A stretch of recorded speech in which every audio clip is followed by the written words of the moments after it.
Friends, నేనే మీ అందరికి ఇష్టమైన శృతి గ్రేస్. ఇప్పుడు మనం 7 చేపలు కదా తెలుసుకోబోతున్నాం. అనగనగా ఒక ఊళ్ళో ఒక రాజు ఉండేవాడు. ఆ రాజుకి 7 కొడుకులు. ఒక రోజు వాళ్ళు వేటకి వెళ్ళారు. చేపలు ఒక్కొక్కటి పట్టారు. వాటిని ఇంటికి తీసుకెళ్లి ఎండలో ఎండబెట్టారు. అప్పుడు దాంట్లో 6 చేపలు ఎండాయి కానీ ఒక్క చేప మాత్రం ఎండలేదు.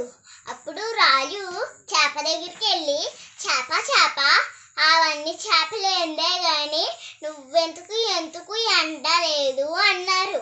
అప్పుడు చేప అంది, నాకు గడ్డి మోపు అడ్డం వచ్చింది అన్నది. అప్పుడు గడ్డి మోపు దగ్గరికి వెళ్ళి, గడ్డి మోపు నువ్వు చేపకి ఎందుకు అడ్డం వచ్చావు అంటే, ఆవు నన్ను మెయ్యలేదు అన్నది.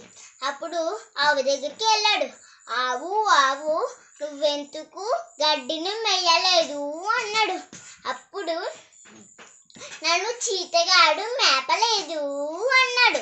చీతగాడి దగ్గరికి వెళ్ళి, చీతగాడ నువ్వు ఆవునెందుకు మేపలేదు అంటే, చీతగాడు అన్నాడు, నాకు అవ్వ బువ్వ పెట్టలేదు అన్నాడు. అప్పుడు అవ్వ దగ్గరికి వెళ్ళి, అవ్వ నువ్వు చీతగాడికి బువ్వ ఎందుకు పెట్టలేదు అంటే, పిల్లోడు ఏడుస్తున్నాడు అన్నది. అప్పుడు పిల్లోడి దగ్గరికి వెళ్ళి, పిల్లోడా నువ్వెందుకు ఏడుస్తున్నావు అంటే, నన్ను చీమ కుట్టింది అందుకే ఏడుస్తున్నాను అంటాడు.